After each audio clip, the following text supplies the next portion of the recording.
this is a part of, kind of a part of our Holocaust class. It's a course here in our curriculum program that we offer each fall. We offer that, we have a variety of students in that class. Some of the students are here as part of the college transfer program, and some are here and who will go on to study in our technical trade areas as well. And then we have a few people who come along once in a while from the community who take this class. So we invite you, if you'd like to come take this class, to please do so. One such community member who took this class a number of years ago is Mr. Guy Blinn, who is right here seated with us as well today. And he has helped coordinate this. The course itself is actually taught by Dr. Jim Fortuna. Dr. Fortuna, will you just raise your hand so we know where you are? Thank you.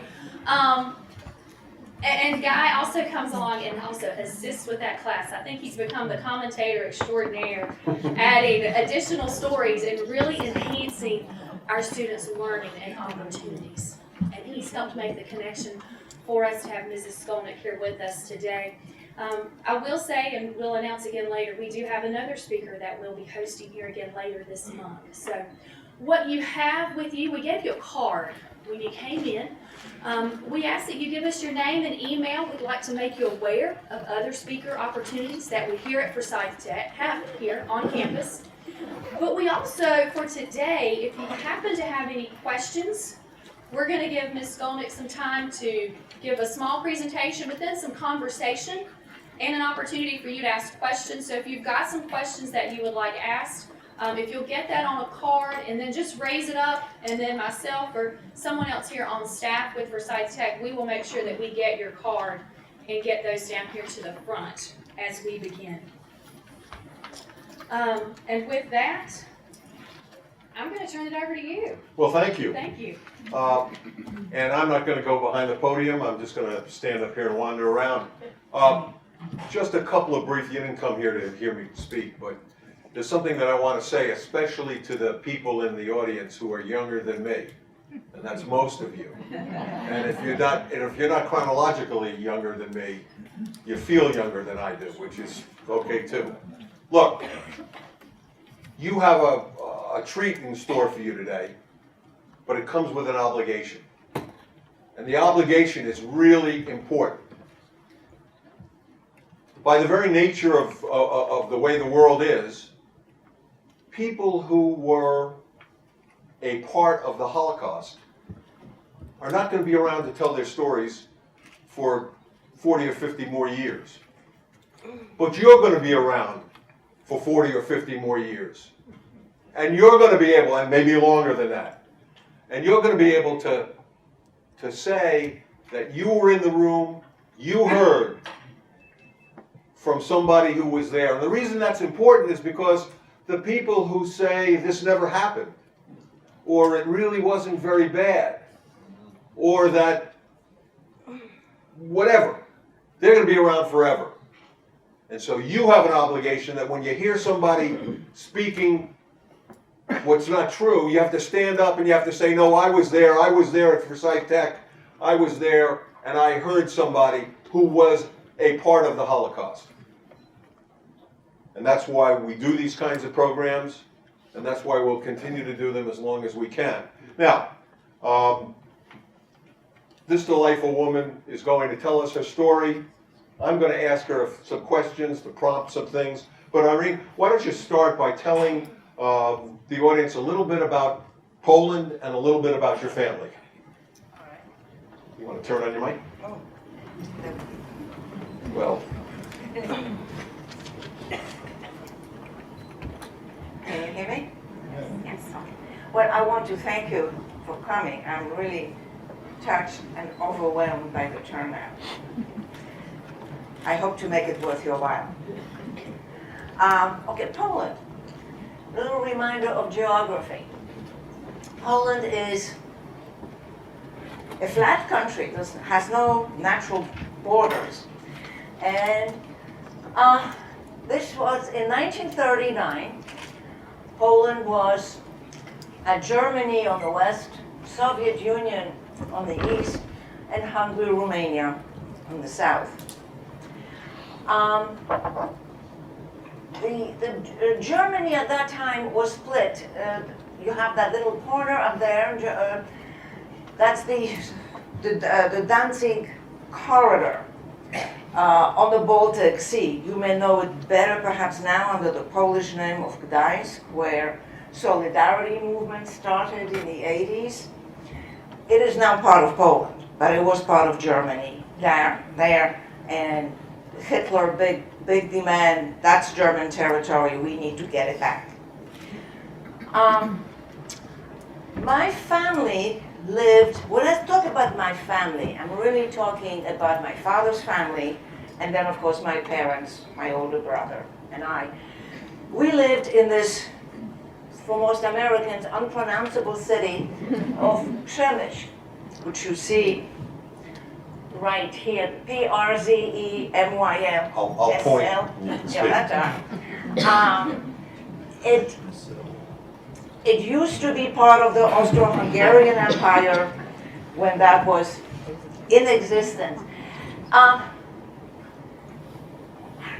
going to give you a very brief history of Jews in Poland because I think that's important and will be relevant to our way of surviving. In the 11th century, when Jews were being expelled from the West European countries, the King of Poland invited them. And he really solicited their coming to Poland. And I sort of analogize that to what the United States has been to Jews in the 20th century. There was no requirement for assimilation. They could maintain their language, their culture, their religion, and live the way they wanted to live. And that lasted about 500 years, the golden age of Judaism, no anti-Semitism. Until I think it was the 17th century, Poland was invaded by Prussia, Russia, and the Austro-Hungarian Empire, partitioned, and that was the introduction of anti-Semitism to what then became Poland at the end of World War I. The anti-Semitism was aggravated by migration, I understand fairly heavy migration of Jews from Russia, what was then Soviet Union, and the Ukraine as a result of pogroms in those countries. Combined with a bad economic situation, it really fanned anti-Semitism in Poland. So when the war broke out, that was the situation. Now, backing up a little bit. As a result of the benevolence of the King of Poland, there was very little assimilation of Jews into the Polish population. Jews living in small towns or villages were virtually the majority of the population. Language was Yiddish. Schools were Jewish schools where the language of instruction was Yiddish. If the Jews spoke Polish, they spoke it not so well, and certainly with a heavy Yiddish accent. In the cities, Jews tended to be the wealthier members of the community, but also, as the Orthodox ones, lived separated from the Polish community. Many of the parents sent their children, again, to Jewish schools, so the language of instruction was Yiddish. Moving on to my family. Well, my mother's family came from this town a little south of Przemyśl, to the left, Tarnów, T-A-R-N-O-W. She came from a very assimilated family. Language of the home was Polish. She was the youngest of 3 sisters. My father was the youngest of 7, a very Orthodox family. His mother was a descendant of a lineage of famous rabbis one of whom was reputed to have performed miracles. And if I don't run out of time, I'll tell you about that later on. His parents were not very educated, but they had an appreciation for education. Their children went to Polish schools, so everybody spoke Polish. Language of the home was Yiddish. They also appreciated knowledge of languages. So private tutors were hired, and just about all the kids, well, one wasn't very studious, but other than that, they spoke French, which was the nice language of the day. Back up a little bit, sorry. During World War I, there was a major battle fought around Przemyśl. And so my grandparents moved the whole family to Vienna. Result, everybody became fluent in German. Well, why don't you ask the next question? That sort of tells you about Poland and about my family. All right. Well, you know, in the critical years, 42 to 44, which I'm focusing on, but you were a very young child. So how did you come to assemble all of the information in your book and some of the information we're going to share? All right. Most survivors either would not or could not bring themselves to talk about how they survived the war. My father couldn't stop talking about it, to everyone's annoyance. So much so that at one point he stopped talking and would spend late hours at night at his typewriter, typing it all down. And that really constitutes 70% of what is in my book and the story that I will attempt to tell you. In 1981, my husband had a mini sabbatical in Israel and convinced me to take a tape recorder, and I interviewed my aunt, who survived the war, part of it with us, and I got her story on tape. One of my cousins was interviewed for the Shoah Foundation and gave me the tape of that. And then, of course, my memories and those of my older brother. So this is how the information was woven together for the book. The war for us, technically, started September 1st, 1939, when Hitler invaded Poland.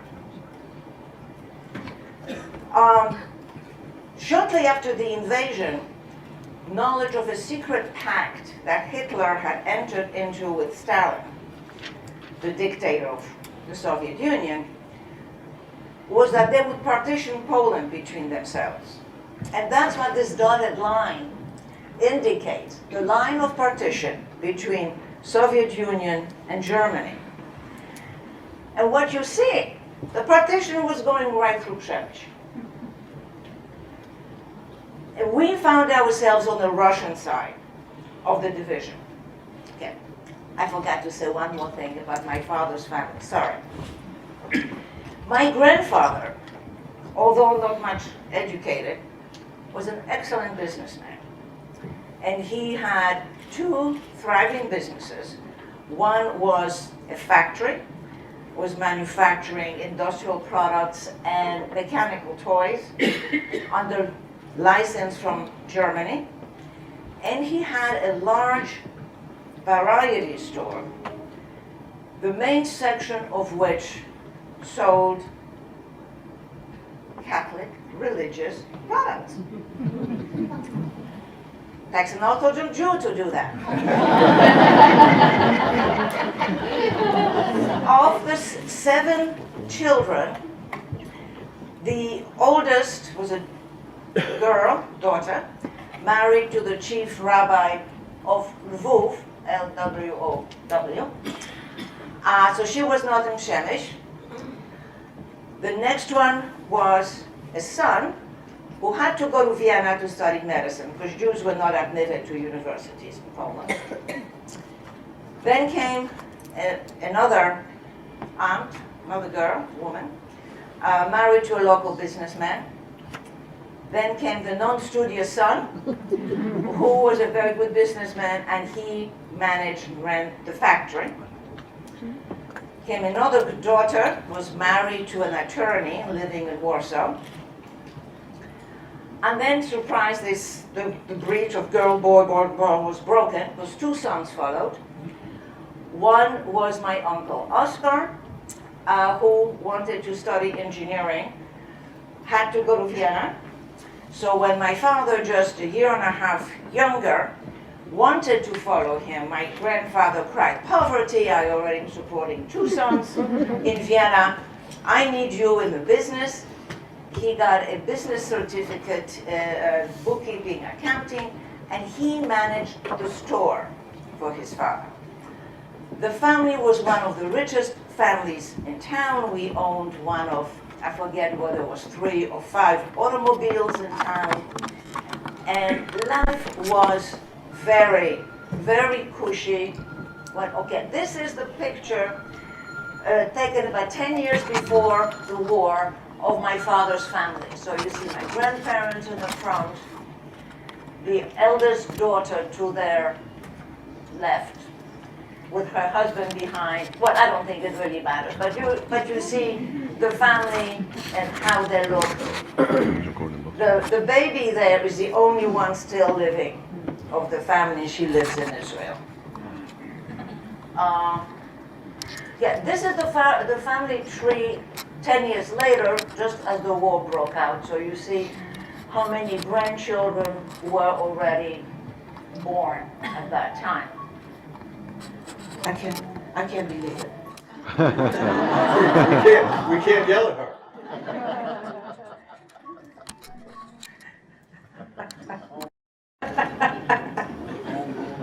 I apologize. Okay, let's see. Yeah. Okay, I can put it in. All right.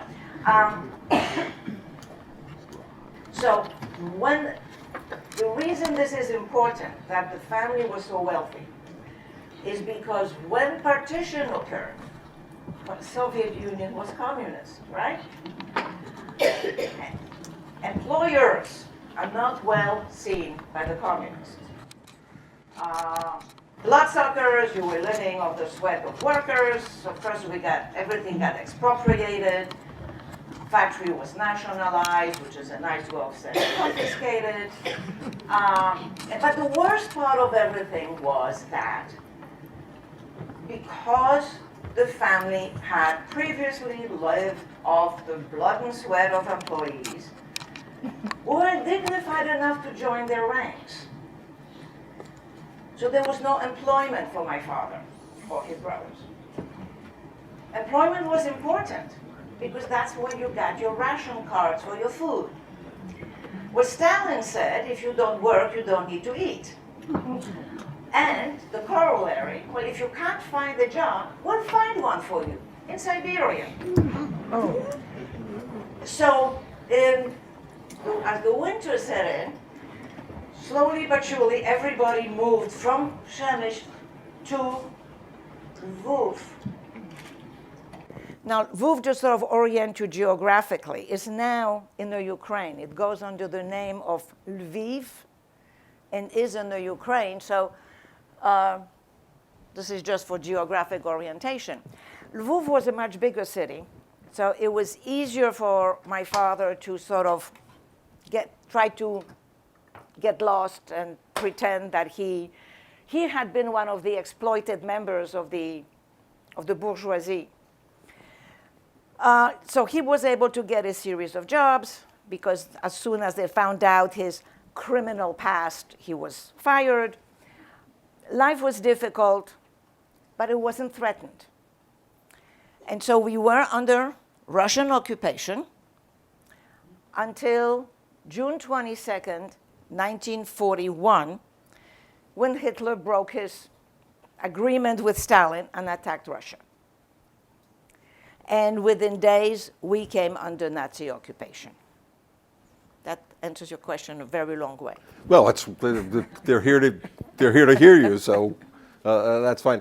And we'll come back to Lvov and talk about some of the things that happened there. But the title of his talk involves In the Shadow of Majdanek, and I want to move forward to what is now Lublin and then was Lublin. Okay.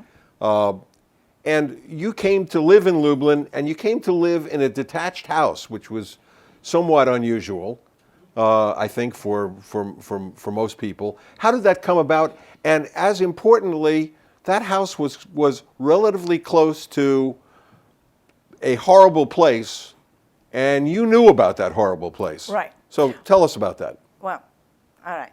I'm going to take another tack to answering that. All right. Many of you seem to be quite familiarized with the Holocaust. Essentially, there were 4 ways for a Jew to survive Nazi occupation. Certainly was true in Poland. You could survive the camps. You could be hidden by a Gentile. Poland would have been a Catholic. You could have escaped from the ghetto into the forest and joined the partisans and survive that way. Or you could pass yourself off as a Catholic and blend with the Polish population. Now, I was asked by an acquaintance once, oh, that's brilliant. Why didn't everybody do that? Well, there was very good, excuse me, there were about 4 or 5 reasons why everybody could not do that and why many of those who tried failed. And I said that there are basically 4 requirements for a chance at survival. And the first one was looks. Remember, the Jews were not integrated in the Polish community. It's not like America, a melting pot. Jews looked Jewish, by and large, because the Poles, a Slavic people, tend to be blonde, blue-eyed, light complexion. The Jews are just the opposite. So the way you looked was critical. My mother was blonde, blue-eyed, looked like a perfect shiksa, if you know the expression. My father, dark hair, dark eyes, but he had a good nose. That, Jews tended to. So did my brother. I was a troublemaker. My blue eyes redeemed my less than perfect nose. I had a bump and a droop. My mother was distressed. So when we went Aryan, she took a piece of cloth and tied my nose up for the night to sort of redress the droop. In the morning, to her horror, I woke up with a crooked nose because the dumb thing slipped during the night. So, needless to say, I had a lifelong nose complex, and in my 30s, I'm married, 3 children, I finally got a nose job. Now I can pass for a non-Jew. All right, so there was looks. So we were reasonably okay. There was language. Remember, few Jews spoke a perfect Polish. So my parents were, everybody was okay except for me again. The Polish R is a trilled R like in Spanish. At the age of 5, I couldn't trill my R's. I would say an L. And that was a great distress. The family would make up sentences where, yeah, long, every word had an R, and they drilled me. Okay. The third thing was religion. If you were a Jew living separately from the Polish community, how were you to know about Catholicism? Well, remember, my father managed my grandfather's store, selling all those religious Catholic trinkets, crosses, medallions, rosaries, pictures of saints. He knew all the saints of the calendar, what they represented, what they stood for. He was a good businessman. Who were his customers? His customers not only were the Gentiles of the city, they were the priests, right? He knew how to speak to them. He heard how they interacted with their parishioners. And the Catholics in the audience will know what I'm talking about. I can't say it in English. Somebody mentioned it to me. But in Polish, and the Poles back then were, of course, very observant, very Catholic. There is special phraseology in greetings among the Catholics. And my father picked this up. I mean, he heard it, he knew it. So, slowly things sort of fell into place. It was a matter of getting permission to rent an apartment. Everything you got to get permission from, and you had to get permission from the German authorities. Again, my father met a young woman, and he flirted with her, and she had contacts for an apartment. She introduced him to the janitor, who knew the janitor. Yeah. And what the Germans had done, after liquidating the ghetto and starting to rip it apart, looking for the treasures that the Jews allegedly had hidden, they realized that, hey, this would be a good place where to put the Poles in, so the Germans could take the nice Polish apartments. So now this ramshackle place became available for Polish citizens. And that's where we went to look for a place where to live. Now, in all of this, what really needs to be said also is that kind of insinuated that when we went Aryan, we had to change our names, right? So here I am, a 5-year-old, and one day my parents tell me, your name is no longer what it was. This is your name now.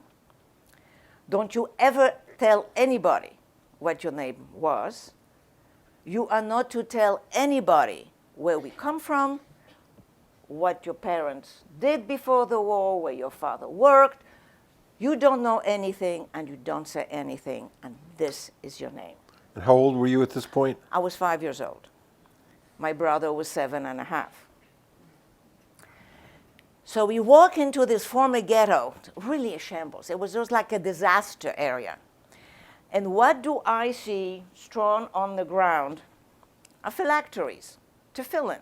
What Orthodox Jewish men use for prayer. And it looks damn familiar.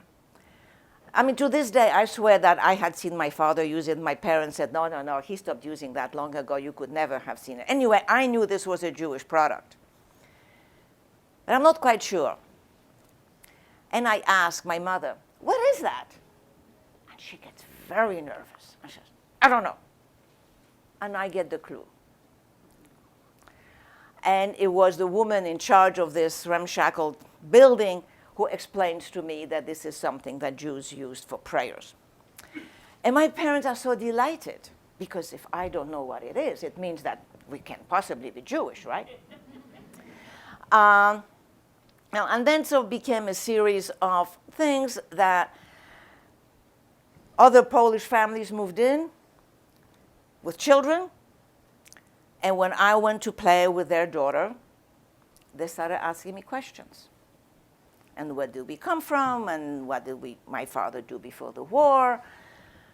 And I just knew I wasn't supposed to answer. And I just kind of crunched down and played with the toys, ignoring the question. So she asked me again. And so I crouched down even further down, sort of sat on the floor and busied myself with the toys and ignored the question. My father got a job when he finished his degree, his certificate, saw an ad in the paper that a place was looking for somebody fluent in German, sufficiently fluent in German to carry on German correspondence. And so he went, he applied for the job. This was a factory with an interesting name, given this is speaking in English, because the factory's name was in Polish War, spelled W-A-R. They were manufacturing bouillon cubes. And since this was food, all food was controlled by the German authorities. They were working essentially for the German authorities, who were supplying them with the raw material. They were delivering the finished product to the Germans. Therefore, need for a German-speaking person. The factory was owned by primarily by two Polish brothers, Victor and Alfred Pacałowski. Luck number 3, incredible people. Because eventually they first suspected, then they knew that we were Jewish, and they covered for us. Things were going reasonably well, except that. Only my father had the right to be in Lublin. German rules. So my father, my mother and my brother and I, we were living there illegally.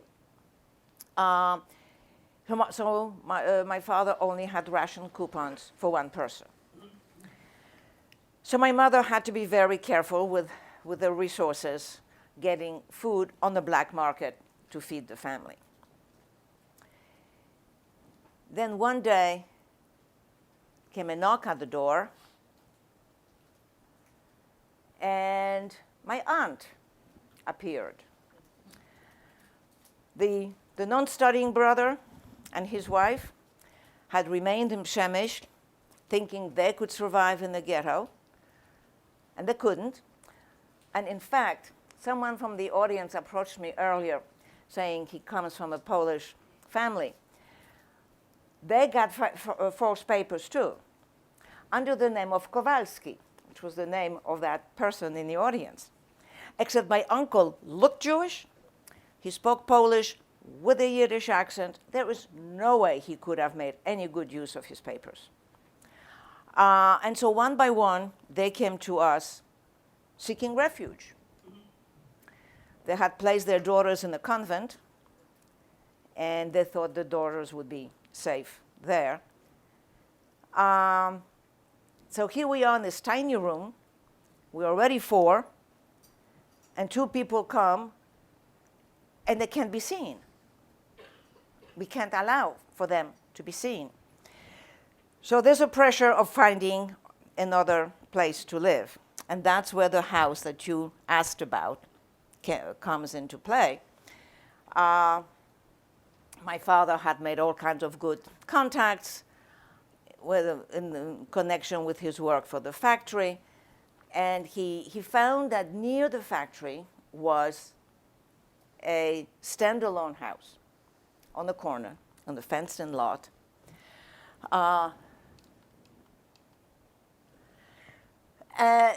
The Polish family who owned it had been exiled, and the house was available. It was 2 rooms. We were living in 1 room, so the man said, I can't give you a 2-room house for a 1-room apartment. And my father says, oh, but those 2 rooms are so tiny. They're much smaller than the big room we were in, which of course wasn't true. But it provided the cover for the man who was to make the decision. He gave us permission to move there. So this is, on the left, you have the layout of the house on the lot. There was no indoor plumbing. There was no electricity. So you have the house. Next to the right is the well. There was a barn in back of it and the outhouse. And the whole thing was a corner, fenced-in lot. The inside of the house, so you walked into a little foyer with stairs leading to the cellar on the left, with a ladder going up to the attic on the right. And you walked into the kitchen. It was a stove, then a bed, a work table in the center, a big barrel my father got, which he would fill with water for us to use during the day, and then a table with a basin where we washed. Walk into the bedroom. So you see the 3 beds, a table, a fireplace, and a wardrobe which my father and his brother put together, positioned it catty corner in one of the corners, and there was no back to the wardrobe. So if the hidden people were in the room when somebody walked in, they could quickly step through the clothes into that space in the corner and hide. And I say hidden people because after my aunt and my uncle arrived, their daughter's cover was blown in the convent, and so they came to the house as well. And other relatives would take turn coming to us because we were the only safe haven they had. When their situation got too desperate and they needed to go someplace safe till they would reorient themselves into a safe situation, willy-nilly, they knew that we had no choice but to take them in when they came and asked for refuge. And essentially, that's how we lived. And I want to talk a little bit about the neighborhood that you were in, but before we do that, you talked about being critical about how you could pass yourself off as not being Jewish by the way you looked. You also talked about the need for being able to think on your feet. Right. And it reminded me of a story about your brother. And you know where I'm going. He was 7 at the time. Why don't you tell the audience about his experience swimming? All right. Well, I assume you all know that in Poland, only Jewish boys, men, were circumcised. And that's why when my father gave my mother the choice of going alone or just with one child to go Aryan, he meant me. There's no way of telling a girl if she's Jewish or not.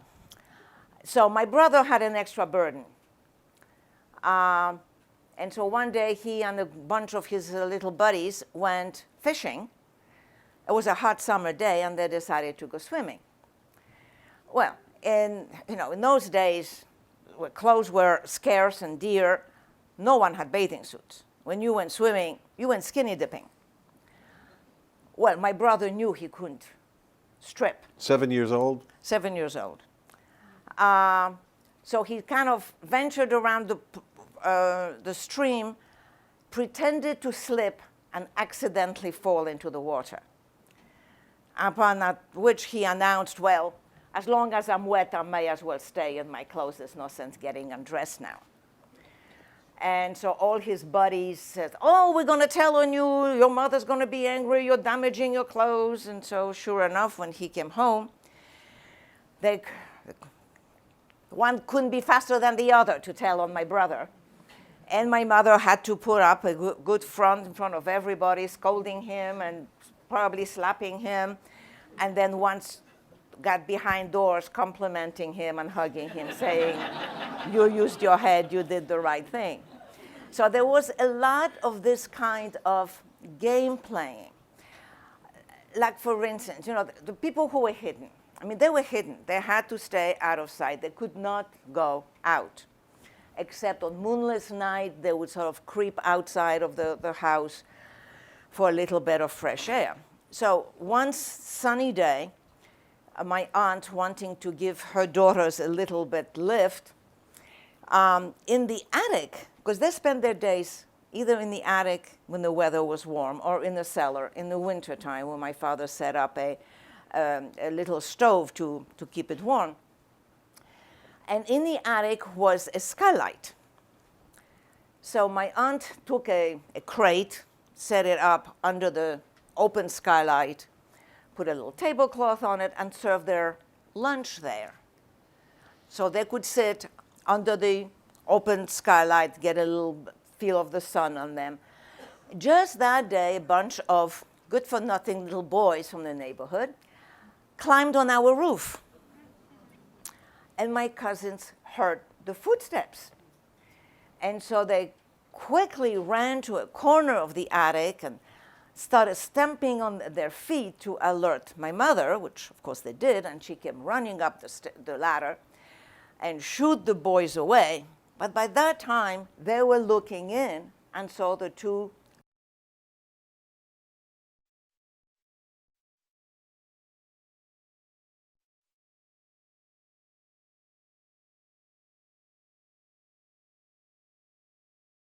misbehave in a public setting. So my mother could come out and scold him and said, and next time when you're punished, you'll go up to the attic and eat again, but this time Irene will not be allowed to keep you company. You'll eat there all by yourself. So he became the laughing butt of his buddies, you know, ha ha ha, you get punished, this and that. Answered the question and solved that particular issue. So there was a constant series of situations that needed quick thinking and quick reaction. I'll tell you two more if I may. You may. One was shortly after we arrived in Lublin. Because of the delay in getting forced papers for my father, he did not have the new German Kenkarte that was required. Well, in Lublin, my parents had no contacts. They did not know where to go to get a fake German ID card. So my mother went off to Warsaw, where she had contacts. She knew where to go. She met her contact in Warsaw, who of course was a Jewish man who was taking her to the counterfeiter. And he stopped to watch a detail of Jews being marched for forced labor. My mother got very nervous. You just don't do that. No, a Pole isn't going to stop and look at Jews, right? And so she tries to sort of get him to go. Little late, a Polish officer noticed. And so he followed them, and after a while he stops them and he says, asks to see their papers. And he says, okay, I want you to come with me.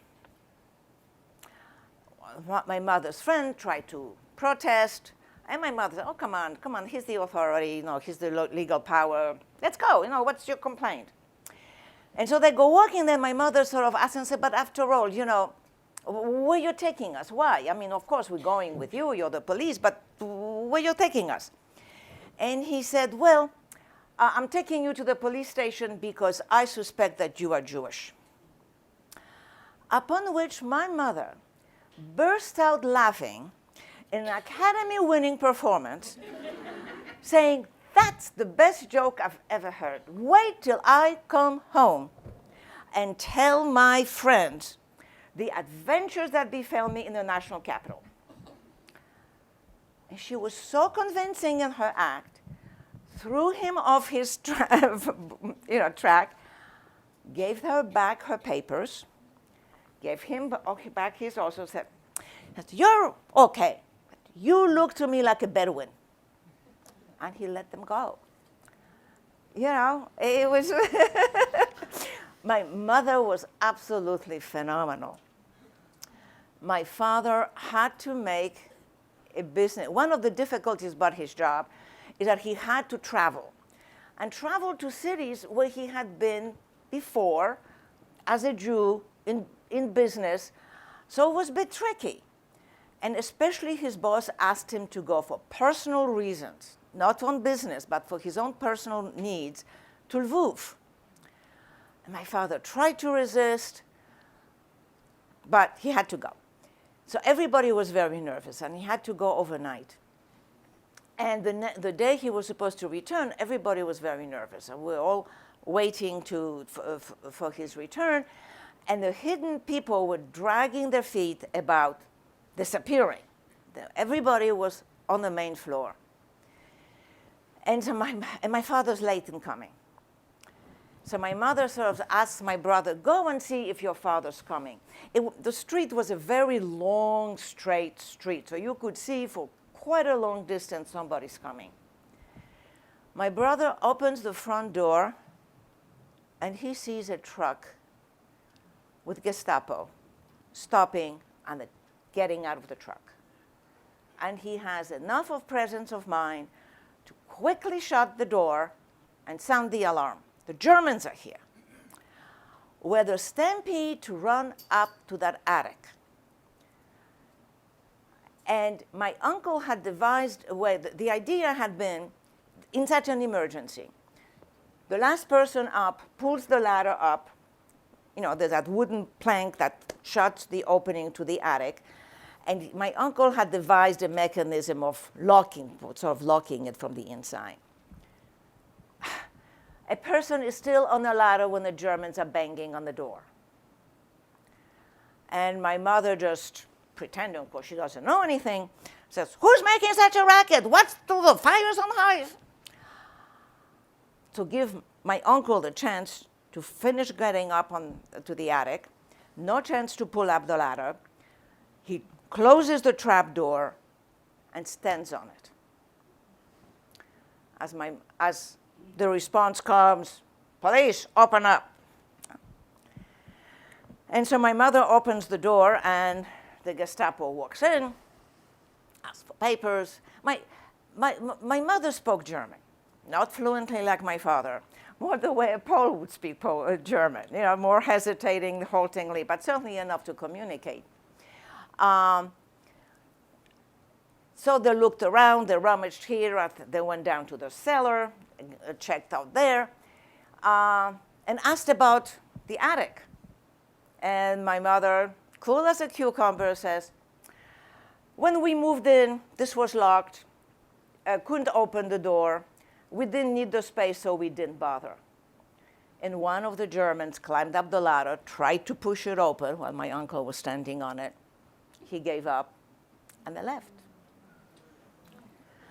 You know, so in terms of keeping your cool, giving a good story with a straight face, but it's also luck, right?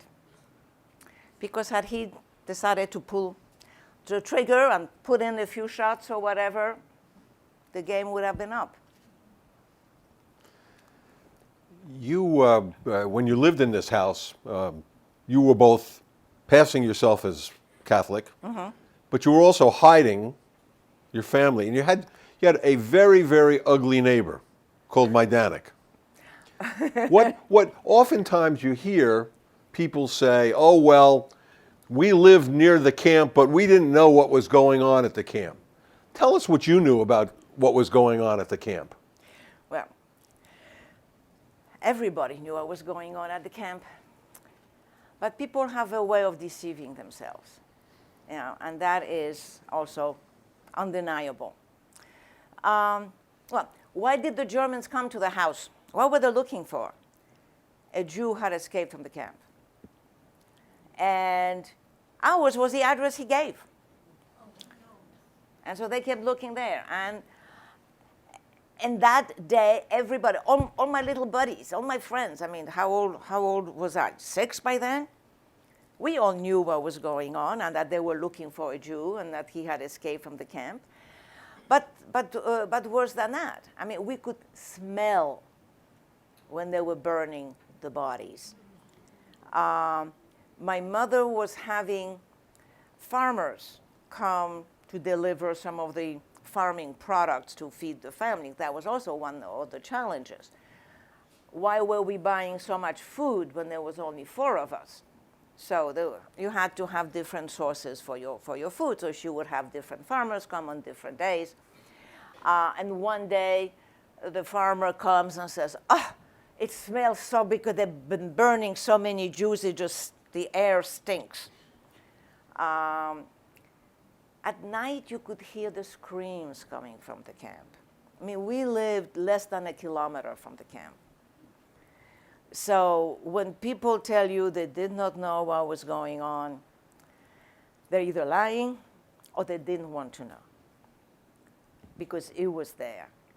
On the train, when we were going from Lviv to Lublin, the train passed by where the Belzec concentration camp was, which was the first truly and only extermination camp.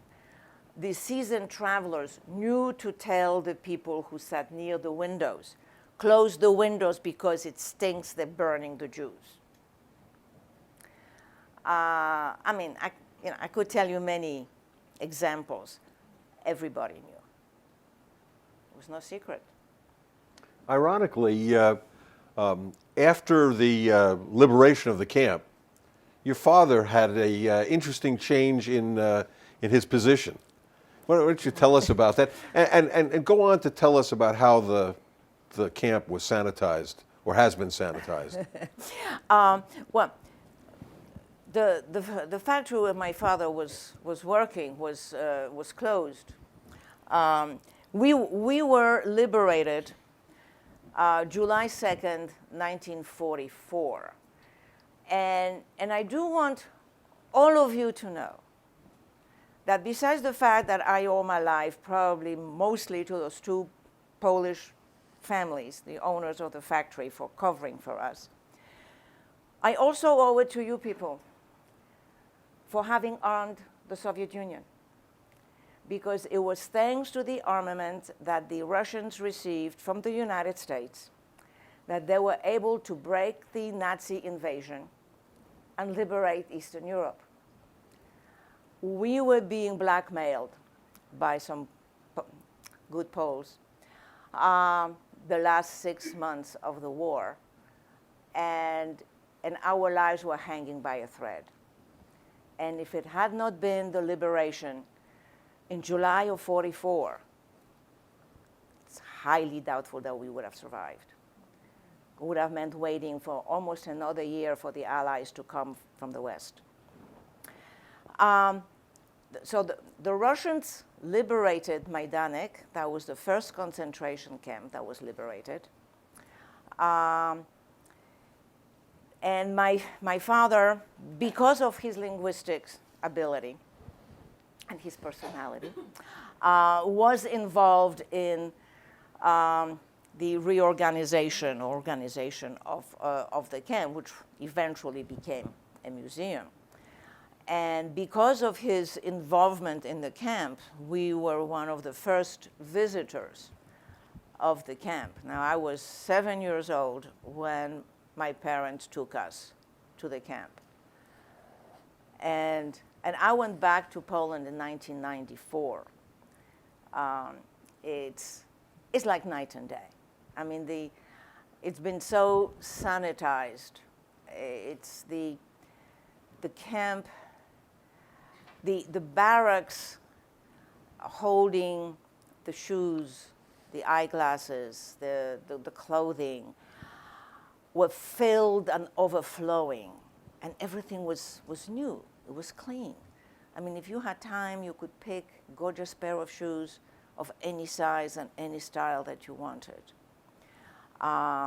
The stench was unbelievable. There were still bones in the basins outside the crematoria. The ashes were there. It was just unbelievable. In 1994, it was all sanitized. The items in the barracks were just pushed in, and there was just a grill in front, and everything is mildewed, right? You were there recently, yes. So it's all mildewed. The crematoria are clean. Clean. Yeah. There is no odor. There's one thing that my brother noticed. He was there a year earlier. I didn't notice, and that is rolling hills, sort of very, very gentle rolling ground in the camp. And he asked a guy, whatever, over there, what it was, and was told that these were corpses that were buried, and after they disintegrated, the ground collapsed, and that created the depressions. I did not visit many concentration camps in Poland. That wasn't my goal. I wanted to see Majdanek since I had remembered it from before. And speaking to people who have been, I think Majdanek gives a very good approximation of what it was like and what life for the inmates was like in the camp. Yeah, all right. One of the things, and incidentally, I hope you still have some copies of the book available, and they'll be available for purchase after the program. But one of the things that, as I read and studied your book in preparation for today, that one of the things that impressed me was the arbitrariness of the Holocaust in some ways. While there was obviously in the latter stages just simply everybody was caught up in it and everybody got deported, when you were in the Lvov ghetto, and tell a little bit about, there was an underpass that you had to go through, and what happened to people when they went through that underpass? Well, it was arbitrary. You could pass by and just go, or you could be stopped and taken to a prison, sent to forced labor. You just never knew. I mean, that was I suppose the most difficult part about being in the ghetto. It was this constant uncertainty of life. Now, when the Germans first came, for instance, to Lviv, it was thought that a man accompanied by a child was safe. So my mother and I would accompany my father to work. So hopefully my presence was going to protect him. Well, one day it didn't. The other thing which is difficult for Americans to internalize, to understand, is that almost anybody could stop you and ask to see your papers. And your papers, of course, showed your religion. So, yeah. And so this was a young Ukrainian. The Ukrainians initially were very enthusiastic collaborators with the Nazis, thinking that the Nazis would help them get freedom from the Soviet Union. They quickly learned it wasn't going to happen, but in the meantime, they really collaborated with the Nazis in the anti-Semitic activities. And so this young Ukrainian asks my father to see his papers, and he directs him to go down a small street where there's a German with already a few Jews collected around him. And so my father pleads with him, he's going to work, no. So, well, just go and talk to the German. And this was a boy? This was a young boy, yes.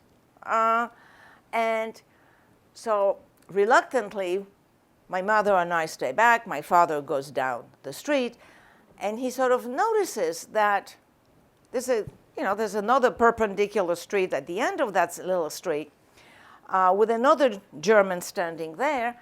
And this was before Jews had to wear an armband identifying them as Jews. And so my father decided, with his head held high, to just keep walking, because that German in the middle of the street had no way of knowing that he had been sent there by that Ukrainian fellow. And so he walked off and he was free, and that was his first experience of success with chutzpah, right? And after that, he learned to walk using small side streets, avoiding main avenues where there would be more chance of being stopped and caught. It was just constantly feeling assailed, insecure. There would be the need to, Jews every so often had to make monetary contributions. The Jewish community as a whole had to come up with a sum of money. When the German soldiers started freezing on the Russian front, Jews had to surrender all their furs. Yeah, so they went and collected all the furs. It was,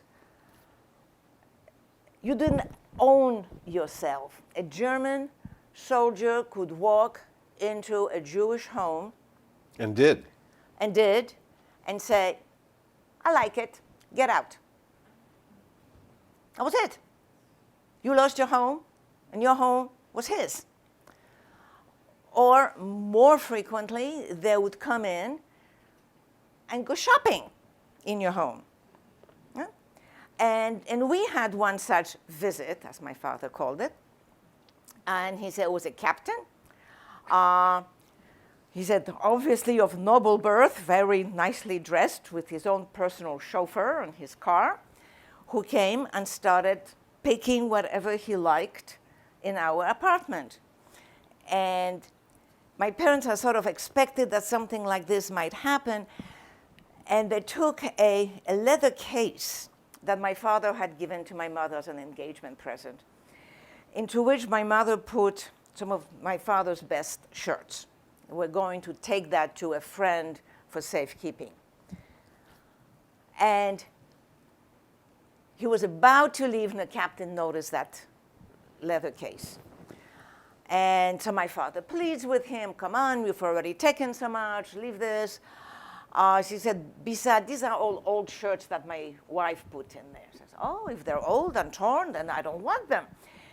And meticulously took every single one out and examined it. And of course, they were all good, because my mother wasn't going to give for safekeeping bad shirts.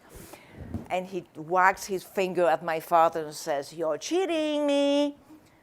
And my father says, I just felt like telling him, and you're stealing from me. She says, but she said, couldn't say that. Yeah? So it was this type of living conditions that just made life for Jews very, very difficult, to say the least, uncertain. It was this constant uncertainty of what lays ahead, what life holds out for you. Incidentally, you've all been given cards. If there are questions that you would like to have asked, please feel free to write them and put your hand up, and somebody will collect them. In the meantime, Irene, after the war, everybody in your family left Poland. Oh, yes. Why? Well, because it was very clear. The Poles didn't want us. We remained on our assumed name, pretending to be Catholics, till the day we left Poland. It was dangerous to be a Jew in post-war Poland. As Poles, my parents frequently heard the Poles say, my God, look at where are all these Jews coming from? We thought Hitler got us rid of all those Jews. And when my father commented to one, yes, but they also killed millions of Poles, the answer was, it was well worth it to get rid of the Jews. So it wasn't the kind of country you wanted to stay in. Indeed, in the Holocaust collection that is in the Learning Center over here at Forsyth Tech, there is a video in which a survivor actually remarks that, as it turns out, after the war, ironically, the safest place for a Jew until they could relocate away from Europe was in Germany in the displaced persons camps, because the indigenous populations were so anti-Jewish. That's right. There were some lasting effects of the Holocaust, obviously, and these experiences on you and your family. You've talked about the fact that you never retook the names that you were born with, you and your brother. Correct. Your parents did, yes? No? Only my mother. Only your mother. But my mother's name before the war was Stella, which is not a Jewish name, and so she took it back. I was born when I was born, I was named Ruth. I was never allowed to take that back. I remained Irene. My brother was named Jacob. He remained as John. My father's name was sort of a Polish modification of Moses. He became Maurice. My mother never lost her sensitivity to being Jewish. And I'll tell you two cute stories.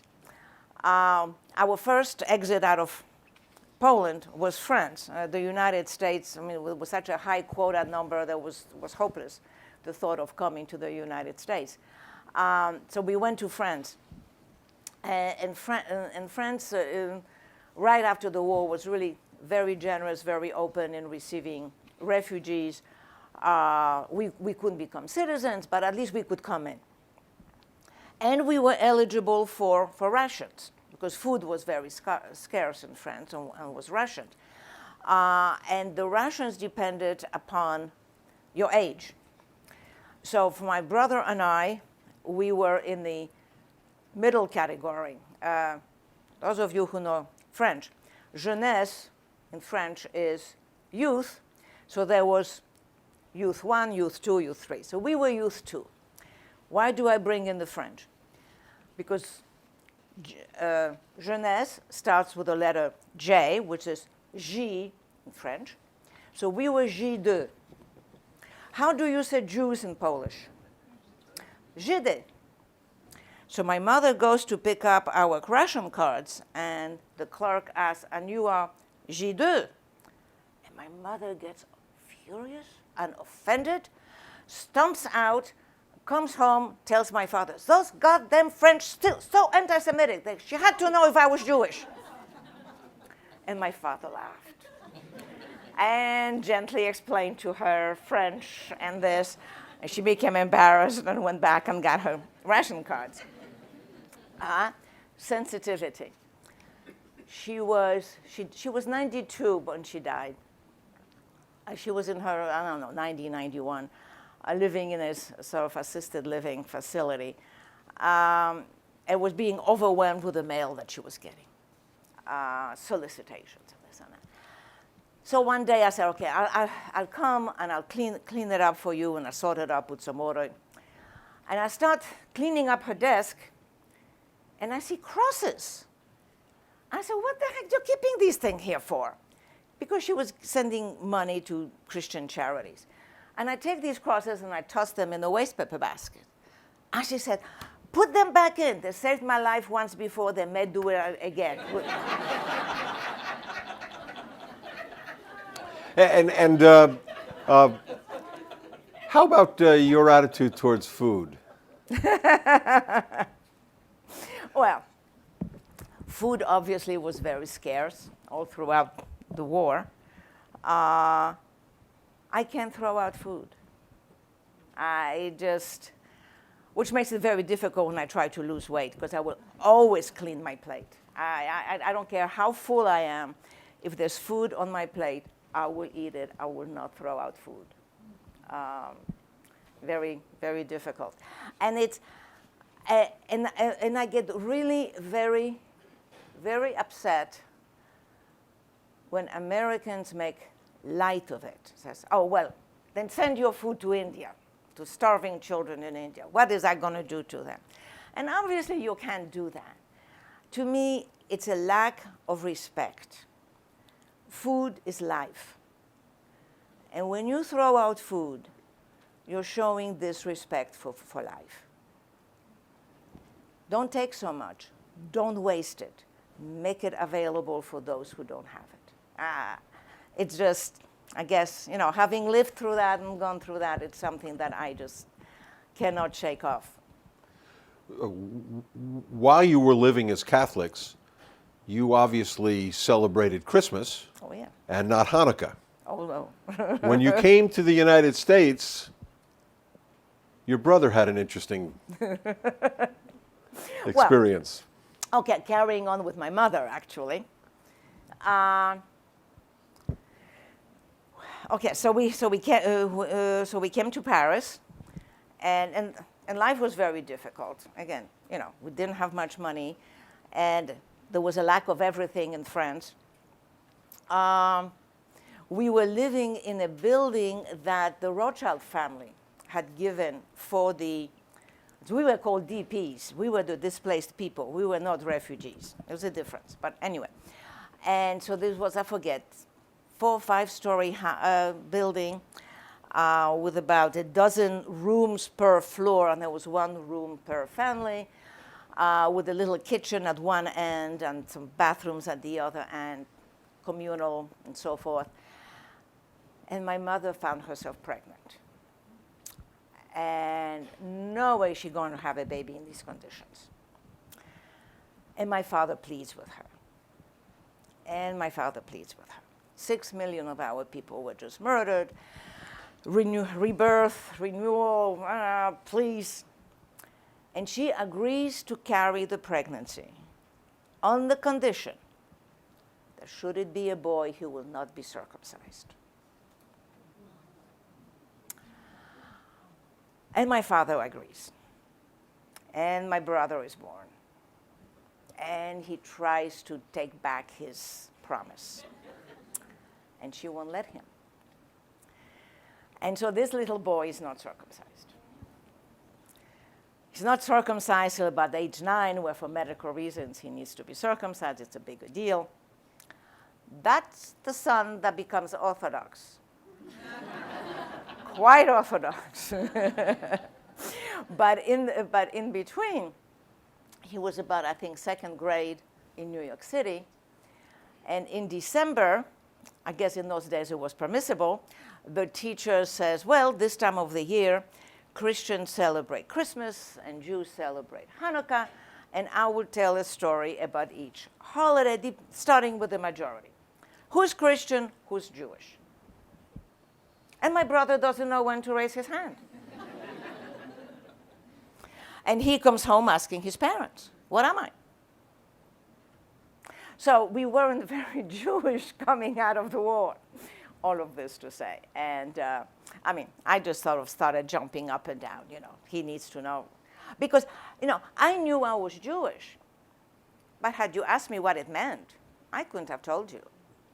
Because coming out of the war, we just didn't, there was the high holidays and there was Passover, but my father was so happy that finally he could use his Hebrew, that everything was in Hebrew. So I didn't know what was going on much. But as a result of that episode with my brother, there was a little bit more of Yiddishkeit that came into the house. Did all of your family members that hid with you in Lublin, did they all make it out of Poland? Yes, yeah, everybody did. Yeah, 2 of my father's sisters came afterwards as well, and one of them my father was able to place as a housekeeper in the family. So, remember I told you about the rabbi on my grandmother's side who was supposed to have been a miracle worker? He's reputed to have said that he will protect his descendants down to 7 generations. And if any of them should ever need help and assistance, come to his graveside, he will protect. Guess where he is buried?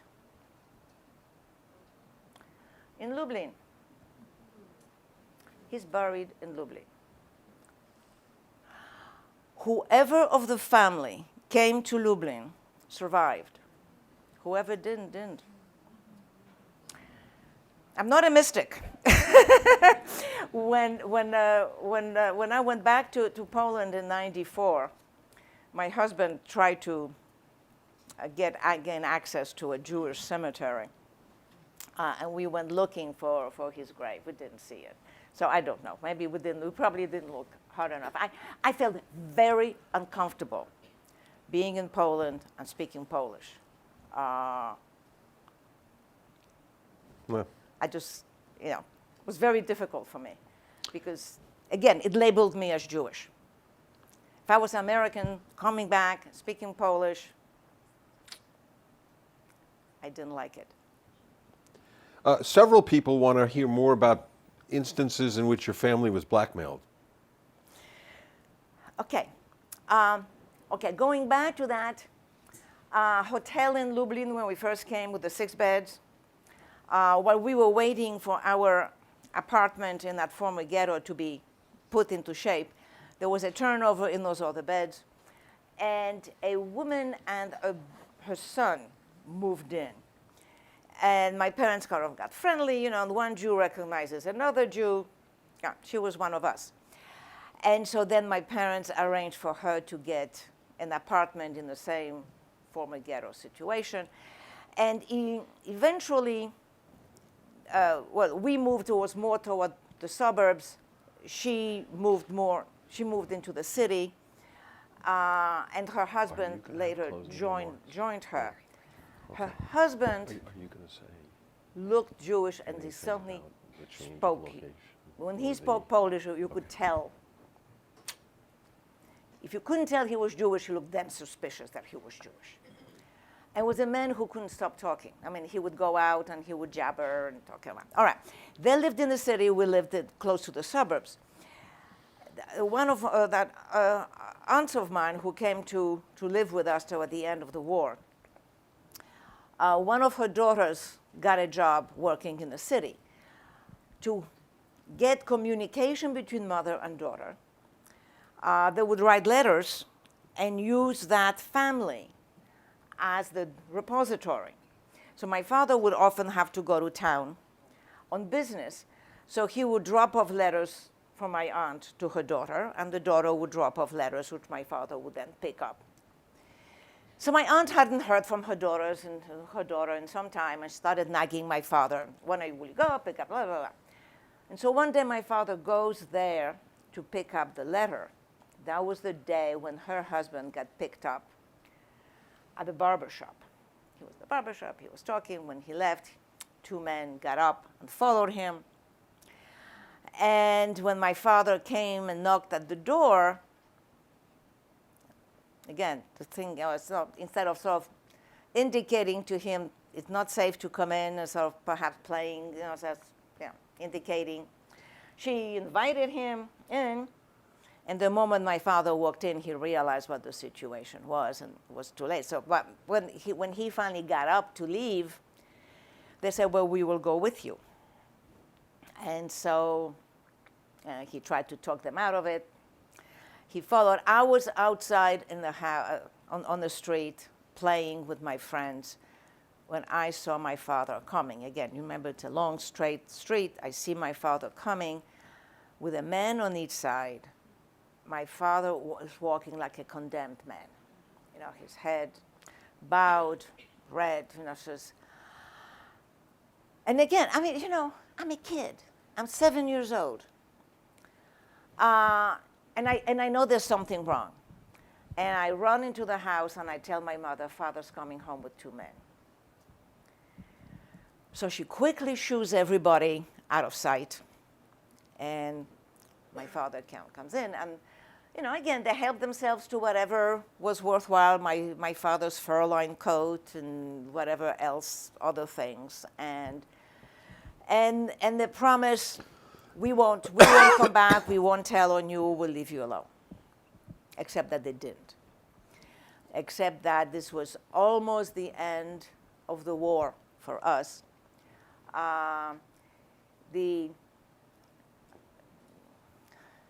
One of the, trying to make it simple.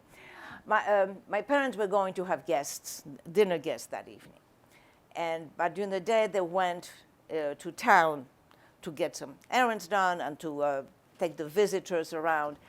And the women in the house were preparing for the dinner, cleaning up and cooking and so forth. And again, I'm playing outside because what you sort of must understand from the looks at this cramped living quarters, there was no way of playing inside. I couldn't bring any friends home because it was just too dangerous. So I would always play outdoors or at the friend's house, which in itself was also a little bit you know, difficult to explain why they never were invited into our house. So I'm outside playing with my friends, and I see two men walk into the house. And I know it's bad, because I know what's going on in the house. I know who is there. And after a while, I see them walking out with two suitcases. And I know what the suitcases are. With the thought that my parents might have to run on a minute's notice, my mother packed her best belongings, or her best linens, or her best everything, into two suitcases. So if my parents had to run on short notice, they could grab those two suitcases and take the best and go. Well, it was all ready for them. They did not have to go looking high or far or wide. They just walked out with those two suitcases. And my parents needed to be alerted. And the thing was that when those men came in, they found all the women downstairs. So they herded them into the cellar and used some wire to wire them locked inside the cellar. My uncle, fortunately, he wanted to be out of the women's hair. He was up in the attic. And we had a warning system. In the attic, there was a little hole that had been left from in the masonry. There were several bricks that were never laid, I guess, to provide for ventilation. And what we did shortly after we moved in, we took a spring from a mattress, and we wedged that into that little opening. And we were supposed to look up through that hole whenever we came home. The presence of the spring indicated safety. If the spring was removed, it indicated there's danger, don't walk in. So my uncle is up in the attic. He knows what's going on downstairs. He takes the spring out of the little opening. I know what happened inside the house. I had never gone to town by myself. So I went in search of my brother. I tell him what happened. I say, you have to go to town and try to find our parents and tell them what happened. So he went to town. He found our parents, but they were busy with their visitors, and he doesn't get a chance to tell them. So my parents come back with their visitors, and they're not looking up. They're too busy. They're too involved. My uncle is up there in the attic, and he sees my parents coming. And he sees that they're not looking. And they're about to walk through the enclosure, and he sticks his arm out, which suddenly alerts my parents, and they back up. And my father is dumped. I mean, my father just can't react. And so my mother quickly turns to one of the Pacaworski brothers and tells him, says, we had some undesirable visitors. We can't have the dinner party here tonight. And he very quickly tells a cockeyed story to the other guests that the communists have been here because, again, this is the end of the war. The Russians are approaching. You have all the partisan factions. You have the communist partisans, you have the right-wing partisans, and they're all sort of beginning to interfere with the populations. And so he sort of creates that story and saying, well, you know, we're going to have to go somewhere else to eat. They just can't be here. And then my father went in search of us, my brother and me. We told him what happened. And again, to give you the understanding of how this thinking on your feet ability, my father entered, because now he knows, because I told him the men left, there's nobody in there. He walks into the house, and he goes to the cellar, and he starts unwinding the wire that was keeping the women folk locked in, And they say, don't do it, don't. We were told we mustn't budge until the Gestapo gets here. And my father says, you think the Gestapo will be embarrassed to take you outside of the cellar, only in the cellar? You know, it was just the mentality of the people who didn't have to fend for themselves in the open community was really dulled, because this is the same as when that farmer I mentioned before came telling, oh, how it stinks because they're burning the Jews. When my uncle heard that, his comment was, what stories people will tell? Can you imagine Germans burning Jews? Now, he saw how the Germans behaved in the ghetto. And yet, when he was hearing that they were being burned, he couldn't conceptualize that. We've got a number of good questions, and I wish we could ask them all. But we're going to stop now. Mamie Sutphin from Forsyth Tech has a few words for you. I want to remind you that if you would like to receive personal notice of programs like this, and there will be more, so long as we can figure out how to do them, please turn in a card with your email address, your name and your email address, and you will hear about programs. There's one more. Well, in any event, Mamie, go ahead. You're going to. I will. I do want to say thank you so much. We do have learning opportunities here. Thanks to Guy Blinn, we do have here on campus the Blinn Holocaust Collection in Ardmore in our Learning Center, where we have books and videos available for our students. But we do want to thank Irene, as well as her husband Leon, for being here with us. Yes. Art, please. Yes. That's the real.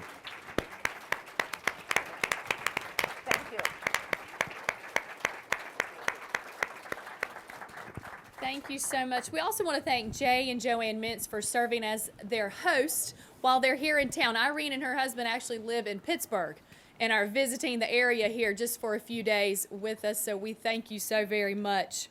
Again, we do have another event coming up. It's December 15th. It's a Monday. It's at 12 o'clock. It's the last class of the Holocaust course for this semester. We do have some students from the public school system who will be joining us, and so that presentation will actually be at our West Campus auditorium to help accommodate a larger crowd. And so we invite you to come and be a part of that. We're going to give Irene a small token of our appreciation as well today. Again, if you get a chance to pick up her book, they are for sale in the lobby area here for $13. I read the book. My husband read it through me because every few pages I was like, you got to hear this. You got to hear what she lived through. And we thank you so very much for sharing that with us today. Thank you all.